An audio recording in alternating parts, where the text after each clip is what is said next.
तो बेटा ये थी हमारी next chemical property which is oxidation. तो ऑक्सीडेशन हमने यहाँ सिमेट्रिकल एल्कीन पर कराया है, इथीन पर बेयर रिएजेंट के साथ तो इथाइलिन ग्लाइकोल बन जाता है। तो ये आपको करनी है। नेक्स्ट जो हम करेंगे ओजोनोलाइसिस, वो बहुत इंपॉर्टेंट है, तो ठीक से उसके मैकेनिज्म को समझिएगा। 7 केमिकल प्रॉपर्टी है एल्कीन की ओजोनोलाइसिस,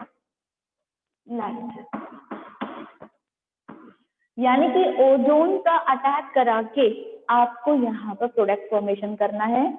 हम कोई अनसिमेट्रिकल एल्कीन लेंगे, यानी कि मैंने लिया है यहाँ पे प्रोपीन। क्या लिया है स्टूडेंट? प्रोपीन। ठीक है, उस पर हमें O3 को ऐड करना है, ओजोनाइड बनाने हैं। तो हम कैसे करेंगे? ओजोन आपको 3 जोड़ना है, तो CH3 CH, और अब आपको यहाँ से बॉन्डिंग को खत्म करना पड़ेगा। देखिए आप, ये ऑक्सीजन यहाँ जुड़ा और एक ऑक्सीजन यहाँ से इस तरीके से ऐड हो गया। अब आप देख सकते हैं कि क्या कार्बन की वैलेंसी कंप्लीट है, हो रही है सबकी यहाँ पर, तो ये ओजोनाइड बन गया। देखिए यहाँ पे इस कार्बन की वैलेंसी कंप्लीट है। एक्सक्यूज मी मैम, वैलेंसी 1 2 3 नहीं है बेटा। मैम, साइड से दिख नहीं रहा बोर्ड।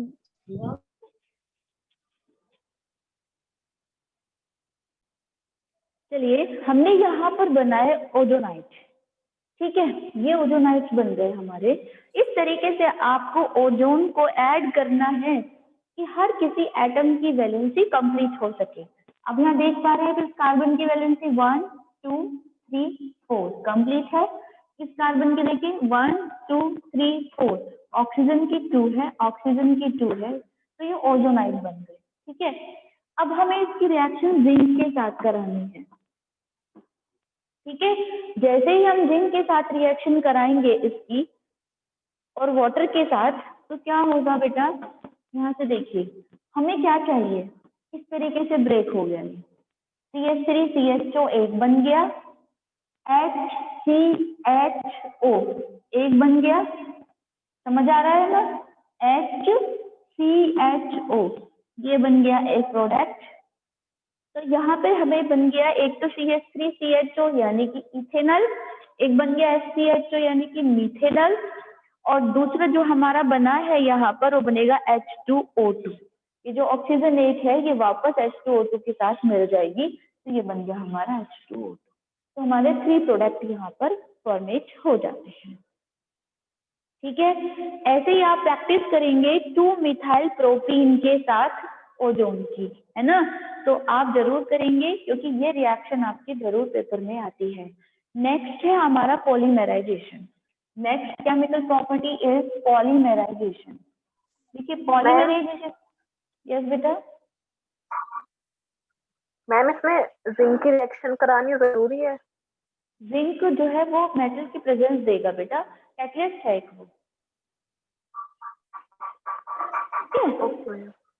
यहाँ पर नेक्स्ट हम करा रहे हैं रिएक्शन पॉलीमराइजेशन।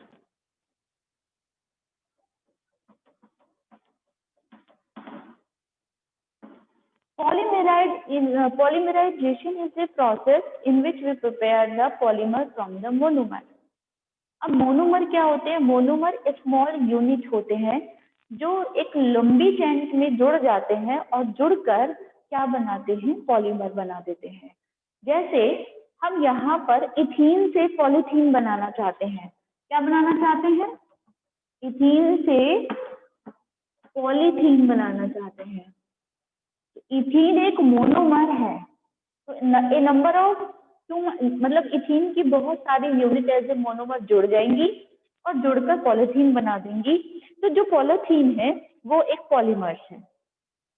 ठीक है, तो हम इथीन से यहाँ पर इथीन लिखेंगे और इथीन की n नंबर यानी कि so much molecules of the ethene join together, वो आपस में जुड़ते चले जाएंगे और जुड़कर हाई टेम्परेचर और प्रेशर पर, इस पर high temperature and high pressure, वो क्या दे देंगे हमको? पॉलीथीन। अब पॉलीथीन में क्या होगा बेटा? सिंगल बॉन्डेज से कनेक्टेड हो जाएंगे सारे, और एन जो है वो होल नंबर में आ जाएगा। तो इस तरीके से आपकी पॉलीथीन बन जाएगी। हम यहाँ पर पॉलीप्रोपीन बना सकते हैं, पॉलीस्टाइरीन बना सकते हैं, बहुत सारे चैप्टर बना सकते, बहुत सारे पॉलीमर बना सकते हैं। लेकिन अब क्या हुआ है कि 12th से पॉलीमर जो है वो चैप्टर रिड्यूस कर दिया गया है, वरना इसका जो पूरा ब्रॉड है वो आप पढ़ते 12th में, पूरा पॉलीमर से एक चैप्टर है। ठीक है, तो यहाँ आपको समझ में आया होगा कि जो इथीन है वो एज ए मोनोमर है, मोनोमर जुड़ जाते हैं, जुड़कर पॉलीमर बनाते हैं। तो यहाँ पर इथीन के जब बहुत सारे मॉलिक्यूल्स एक साथ जुड़ जाएंगे तो पॉलीथीन बना देंगे। जैसे कि पॉलीथीन में ऑल जो कार्बन है वो सिंगल बॉन्ड से कनेक्ट होते हैं, क्योंकि ये ओपन चेन कंपाउंड होते हैं, क्योंकि बहुत सारी इथीन की बहुत सारी यूनिट्स अटैच है बेटा इस तरीके से। ठीक है, नेक्स्ट है हमारा, यहाँ पर हमारा एल्कीन खत्म हो मैम जाता है। इसमें हम प्रोपीन ब्यूटीन ये सब ले सकते हैं?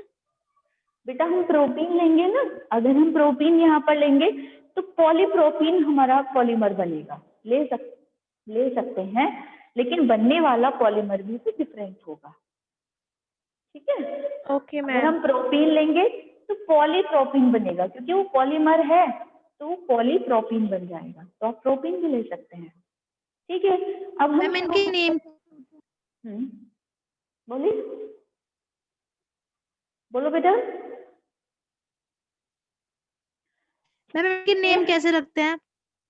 बेटा नेम तो जो इथीन से पॉलीथीन, ये तो एक प्रोसेस है बेटा, इसका मोनोमर जो होते हैं वो डिफरेंट डिफरेंट भी हो सकते हैं और सेम भी हो सकते हैं। यहाँ तो हमारा इथीन सेम था, डिफरेंट भी हो सकते हैं, तब उनके नेमिंग किए गए हैं बेटा, वो हमें याद करने पड़ते हैं। ठीक है, इनका कोई एक क्राइटेरिया नहीं है कि मैं उनका क्राइटेरिया बता दूं और आप उसे याद कर सकते हैं। आपको मैम मोनोमर, ये पॉलीथीन नॉर्मल पॉलीथीन ही है जो? हाँ जी हाँ जी हाँ जी हाँ जी हाँ जी वही है। नेक्स्ट है हमारा टॉपिक आज एल्काइंस का।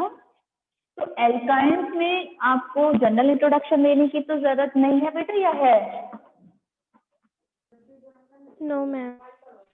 एल्काइंस का जनरल फॉर्मूला CnH2n-2 होता है। n=1 कभी नहीं रखते हैं, हमेशा चेन की शुरुआत n=2 से ही होती है ना, n=2 से। इसकी नॉमेनक्लेचर की हम बात करें तो बेटा एक ही बस एग्जांपल लेते हैं। The first member of this group is the ethyne. Ethyne को कहीं कहीं आपको एसिटाइलिन भी लिखा गया मिल जाएगा आपको। एसिटाइलिन पहले कहते थे जब इथाइन नहीं कहते थे। ठीक है, तब इथाइन को, इनके बीच में जो होता है वो ट्रिपल बॉन्ड होता है। This is the first member of the क्या है एल्काइंस का, which is name is ethyne, और इसको हम एसिटाइलिन भी कहते थे पहले, अब नहीं। ठीक है, अगर हम इसके नॉमेनक्लेचर की बात करें तो नॉमेनक्लेचर में क्या होता है, L plus yne is equal to alkyne हो जाता है। जैसे L equal to number of the carbon atom, जैसे जैसे हम एन को इंक्रीज करते जाएंगे वैसे वैसे ही नेमिंग होती चली जाएगी। फॉर एग्जाम्पल, एक एग्जाम्पल लेते हैं। ये हमारा एक एग्जाम्पल है CH2 CH2 CH2 CH2 CH2 and CH3। Suppose करिए it is the example of the alkyne and हमें यहाँ पर इसका नॉमेनक्लेचर करना है। तो हम यहाँ पर देख पा रहे हैं कि जो हमारा सफिक्स है यहाँ पर वो ट्रिपल बॉन्ड है, यानी कि एल्काइन है, तो काउंटिंग उसी की तरफ से स्टार्ट होगी। तो 1 2 3 4 5 and 6। There are 6 carbons. यहाँ पर 6 कार्बन्स की एक लॉन्ग चेन है जिसमें हमने जो काउंटिंग स्टार्ट की है वो ट्रिपल बॉन्ड से की है। अदर तो कोई यहाँ पर हमारा फंक्शनल ग्रुप नहीं है, ट्रिपल बॉन्ड ही है। तो हम इसका क्या करेंगे, है 1 आई। इस तरीके से हम इसका नॉमेनक्लेचर कर लेंगे। एक एग्जाम्पल भी है आपके बहुत सारे 13.13 में, तो वहां पर भी आप उस एग्जाम्पल को करके देखेंगे। यहाँ पर हम बात करेंगे, अब आपको एग्जाम्पल 13.13 एज अ होमवर्क करना है। अब हम बात करेंगे स्ट्रक्चर एंड ट्रिपल बॉन्ड की। तो कैसे होता है वो एल्काइंस की अगर हम स्ट्रक्चर की बात करें, सबसे समझिए हमको इथाइन की स्ट्रक्चर बनानी है according to the orbital diagram. तो आप बना सकते हैं ना बच्चों, कैसे बनाएंगे? ये इथाइन है और इसके स्ट्रक्चर में हमें क्या करना है, हाइब्रिड वाली स्ट्रक्चर अगर आपको बनानी हो तो आप इजीली बना सकते हैं, कई बार मैं आपको सिखा चुकी हूँ।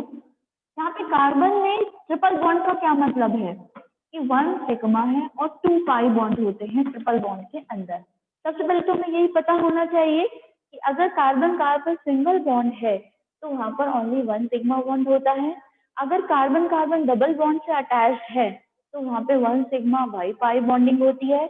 और अगर कार्बन कार्बन ट्रिपल बॉन्ड से अटैच्ड है तो 1 सिग्मा एंड 2 पाई बॉन्डिंग उनके अंदर प्रेजेंट होती है। तो अगर हमें ऑर्बिटल डायग्राम बनाना है तो हमें इस चीज को याद रखना पड़ेगा।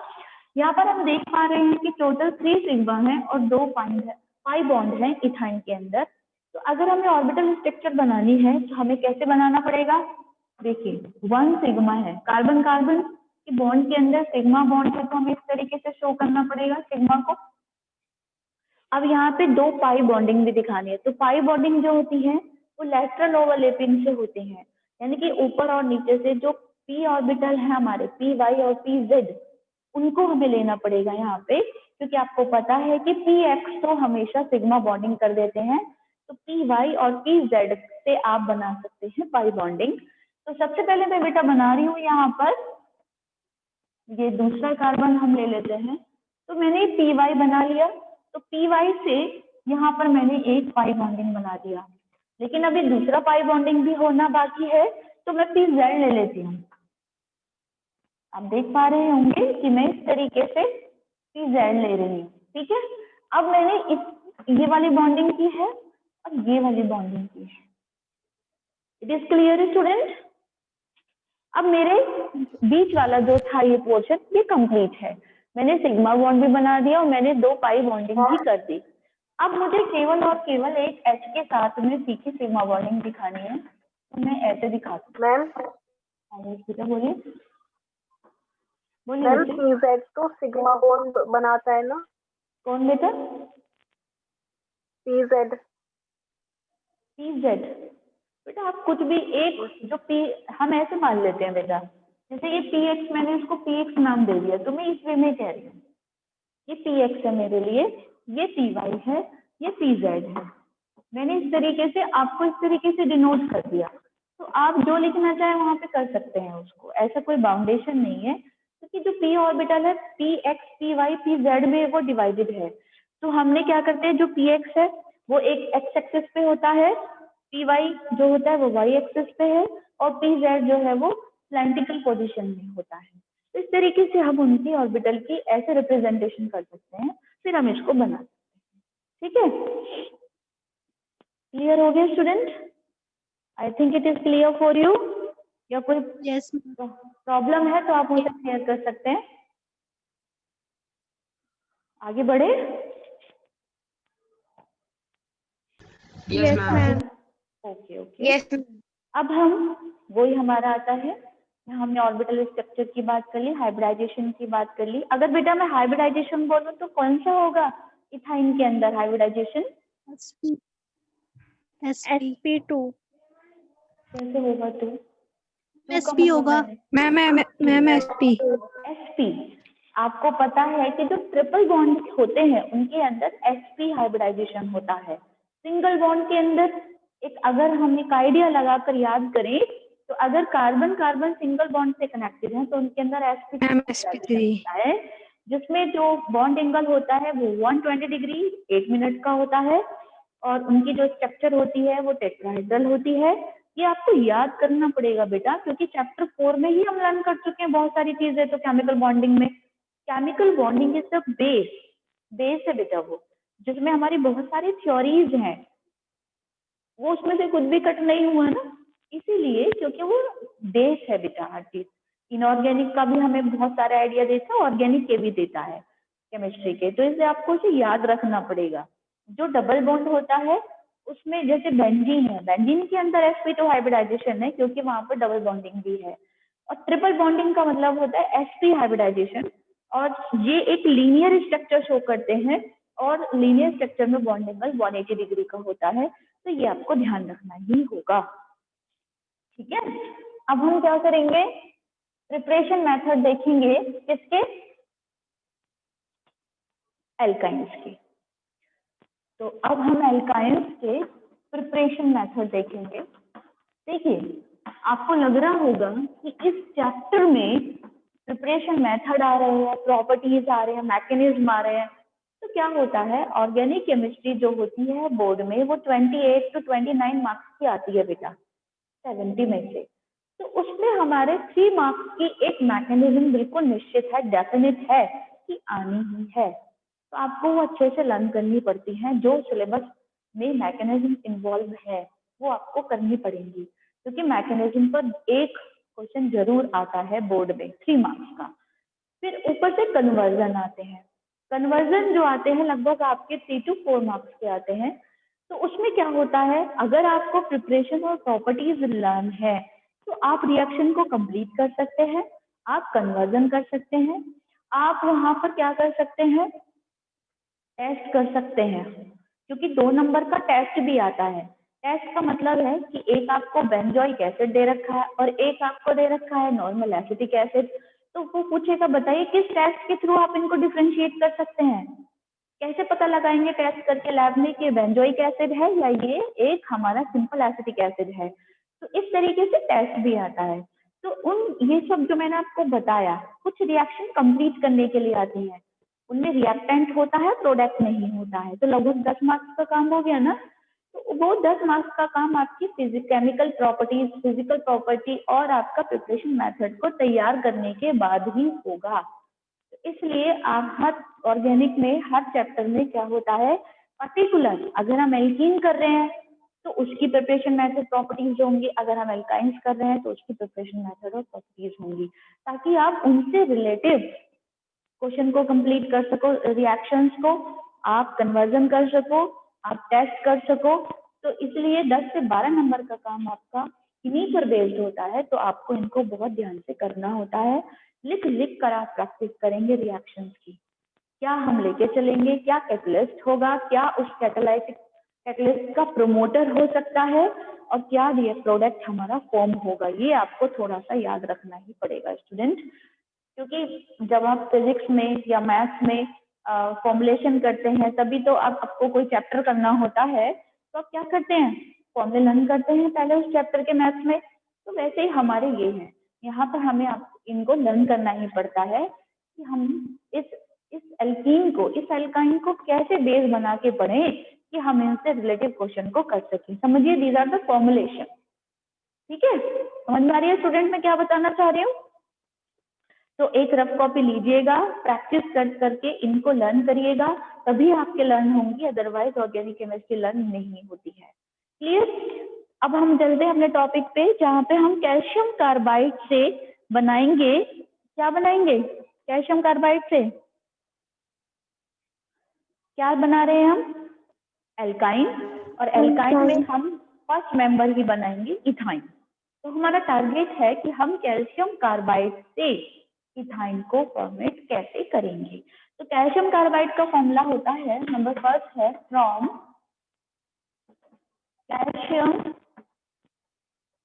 कार्बाइड। कैल्शियम कार्बाइड का कार्बाइड होता है C-4। जब कार्बन एज ए मेटल होता है तो C+4 होता है। जब carbide as a non metal होता है, क्योंकि आपको पता है, आप 10th में भी पढ़ चुके हैं कि कार्बन एक 50-50 कोवेलेंट कंपाउंड है, तो वो उसके पास वैलेंस शेल में 4 इलेक्ट्रॉन है, तो वो 4 इलेक्ट्रॉन और एक्सेप्ट भी कर सकता है और अपने 4 इलेक्ट्रॉन जो उसके वैलेंस शेल में प्रेजेंट है उनको डोनेट भी कर सकता है। करेक्ट स्टूडेंट्स, आ रहा है ना आपको समझ में। आपने क्वेश्चन भी किया होगा तैयार बोर्ड के लिए कि क्या C-4 पॉसिबल है या C+4 पॉसिबल है, या दोनों ही पॉसिबल नहीं है एक क्वेश्चन कि कार्बन कोवेलेंट कंपाउंड होते हुए C+4 भी बना सकता है और C-4 भी बना सकता है। क्या रीजन है इसका। इस तरीके से आपने कोई क्वेश्चन तैयार किया यस मैम, है ना, करा होगा। तो कार्बाइड की फॉर्म में तब होता है जब C-4 नेगेटिव होता है। तो फॉर्मूला क्या बन जाएगा बेटा, CaC2। इसकी रिएक्शन आपको किससे करानी है, कैल्शियम कार्बाइड की रिएक्शन वाटर के साथ करानी है। तो पहले ये कैल्शियम हाइड्रोक्साइड बनाएगा प्लस C2H2 बनाएगा। देखिए आप रिएक्शन कंप्लीट हो गई या अभी भी इनकम्प्लीट है, कंप्लीट है। तो ये इस तरीके से आपका फ्रॉम कैल्शियम कार्बाइड से इथाइन आपका फॉर्म हो जाएगा। रिएक्शन लर्न करेंगे आप। सेकंड है, दो ही मेथड है, फ्रॉम विकिनल डाइहैलाइड, फ्रॉम विकिनल डाइहैलाइड। अब आपको पता है कि विकिनल डाइहैलाइड दे रखा है, तो इसका मतलब ये है कि दो एडजेसेंट कार्बन पे दो हैलाइड ग्रुप जुड़े हुए हैं। तो हम यहाँ पर KOH ले लेंगे एल्कोहलिक। मैंने आपको KOH के बारे में कई बार बता रही हूँ कि अगर KOH एल्कोहलिक लेंगे तो OH जाकर अटैच हो जाएगा। अगर KOH आप एक्वस लेंगे तो वो एलिमिनेशन रिएक्शन शो करेगा और इथीन बन जाएगा। ठीक है, तो बार बार आपको मैं दिखा रही हूँ KOH के आगे एक्वस और एल्केलाइन लिखना बहुत जरूरी है। तो यहाँ पर बेटा मैं क्या ले रही हूँ, दो, यहाँ पर मैंने Br जोड़ दिया। बाकी की रिएक्शन को हम पूरा कर लेंगे। ठीक है, क्लियर। इसकी रिएक्शन मैंने KOH से कराई, वो भी एल्कोहलिक KOH से। तो बेटा KBr बाहर निकल जाएगा, तो हमें 2 KOH लेने पड़ेंगे। तो 2 KBr बाहर निकल जाएगा और दोनों OH आकर वहां पर अटैच हो जाएंगे। पहले यहाँ पर हम क्या करेंगे, यहाँ पर जब ये बाहर निकलेंगे तो वैलेंसी क्रिएट कर देंगे कार्बन की। तो ये बन जाएगा CH2 डबल बॉन्ड CH2। फिर उसके बाद क्या होगा, नेक्स्ट में पहले एक Br निकालो, फिर दूसरा Br भी निकाल दो, एक एक स्टेप करके निकालो। ठीक है, दोनों एक साथ मत निकालो, दोनों एक साथ निकालोगे तो कंफ्यूज हो जाओगे, क्योंकि पहले प्रोसेस में इथीन बनेगा फिर इथाइन बनेगा। ठीक है, तो एक Br निकालो बस, KBr। ठीक है, और एक KBr निकालो, एक OH ऐड कर दो, यहाँ पे डबल बॉन्ड क्रिएट कर दो, फिर दूसरा निकालो और एक ट्रिपल बॉन्ड क्रिएट कर दो। तो इस तरीके से आपका कंप्लीट हो जाएगा। वाटर जो है जो यहाँ पे OH है वो ऐड होता हुआ चला जाएगा। क्लियर हो गया सबको, नहीं हुआ? Yes ma'am. KBr बाहर निकल जाएगा, वाटर बाहर निकल जाएगा, H भी एक रिड्यूस होता हुआ चला जाएगा, तभी हमारा डबल बॉन्ड फॉर्म हो जाएगा। फिर ऐसे हम दो प्रोसेस में, दो स्टेप में इसको रिएक्शन को कर लेंगे। ठीक है, नेक्स्ट है हमारा यहाँ पे फिजिकल प्रॉपर्टीज। तो फिजिकल प्रॉपर्टीज आप पढ़ लेंगे, जैसे कि एल्कीन्स और एल्केन्स की थी, सेम ट्रेंड में एल्काइंस की फिजिकल प्रॉपर्टीज चलती हैं। तो एक बार आप इसे पढ़िएगा, कोई दिक्कत आती है तो मुझसे पूछिएगा। वैसे ही यहाँ पर शुरू होती हैं केमिकल प्रॉपर्टीज। केमिकल प्रॉपर्टीज में फर्स्ट है acidic character of the alkyne. Alkyne का एसिडिक कैरेक्टर आपको शो करना है, तो आप क्या करेंगे, जैसे हमारा ये एल्काइन है बेटा,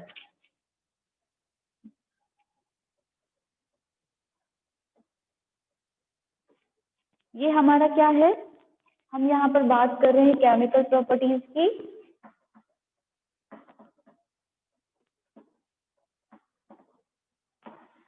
सबसे पहला है एसिडिक नेचर। हमें एसिडिक नेचर शो करनी है तो हम एक रिएक्शन करेंगे। हम यहाँ पर केमिकल प्रॉपर्टीज भी इथाइन की ही करेंगे बेटा। अब हम यहाँ पर Na ले सकते हैं। Na जो है वो H के इक्विवेलेंट है, H भी हमारा मेटल है और नॉन मेटल भी है, तो ये मोनोसोडियम इथेनाइड बना देगा और हाफ H2 बाहर निकल जाएगी ऐसे, प्लस H, या फिर आप इसको हाफ H2 लिख सकते हैं। इस तरीके से इस Na का जुड़ना यहाँ पर एसिडिक नेचर को शो करेगा। फिर आप डाइसोडियम इथेनॉइड बना सकते हैं। ठीक है, तो इस तरीके से हम यहाँ पर दिखाएंगे एसिडिक नेचर। ठीक है, यहाँ पर हाइड्रोजन एटम जो है वो H2 के यानी कि लिबरेट हो जाएगा एज ए हाइड्रोजन गैस। ठीक है, समझ आ रहा है? यहाँ पर हमने इथाइन लिया और हमने इथाइन की एसिडिक नेचर शो करने के लिए Na के साथ इसकी रिएक्शन करा के सब्स्टिट्यूशन करा दिया H का Na के साथ। और 2 स्टेप में रिएक्शन होगी, क्योंकि Na जो है उसके पास एक पॉजिटिव चार्ज होता है, तो वो एक स्टेप में एक जगह ही जुड़ सकता है। तो इसको आप पढ़ेंगे, कोई दिक्कत आती है तो मुझसे पूछेंगे। एडिशन रिएक्शन जो है वो आप करेंगे अपने आप, क्योंकि एडिशन रिएक्शन इथाइन की करानी है तो आप आराम से करा सकते हैं। कोई दिक्कत आती है, पॉलीमराइजेशन है, एडिशन है, साइक्लिक पॉलीमराइजेशन है, ये सारी आप आगे की रिएक्शन कर सकते हैं, क्योंकि हम एल्कीन और एल्केन को पढ़ चुके हैं। अगर आपको समझ में नहीं आती हैं तो मैं कल आपको बताऊंगी, अदरवाइज आप खुद से इनको प्रैक्टिस करके देखेंगे, क्योंकि पॉलीमराइजेशन आपको अभी पढ़ाया है। एडिशन अगर आप कराना चाहते हैं पैलेडियम कैटलिस्ट के प्रेजेंस में तो आराम से हो जाएगा। अगर मैं कहूँ बेटा HBr का एडिशन कराना है तो आप करा सकते हैं ना, पहले बॉन्ड ब्रेक करेंगे, एक जगह H जोड़ देंगे, एक जगह Br जोड़ देंगे, इजीली हो जाएगा ना, वाटर का भी हो जाएगा। तो आप इस सारी रिएक्शन जो रेस्ट है उनको करेंगे, और कल हम शुरू करेंगे बेंजीन यानी कि एरोमेटिक हाइड्रोकार्बन। कल हम बेंजीन करके शुरू खत्म इसको कर देंगे। बेंजीन इज द लास्ट, यहाँ पे हमारी बेटा 4 ही कैटेगरीज, एल्केन, एल्कीन, एल्काइंस और बेंजीन। तो कल हम बेंजीन शुरू करके इस चैप्टर को कवर कर देंगे, ठीक है। किसी बच्चे की कोई क्वेरी हो तो मुझसे ले सकते हैं।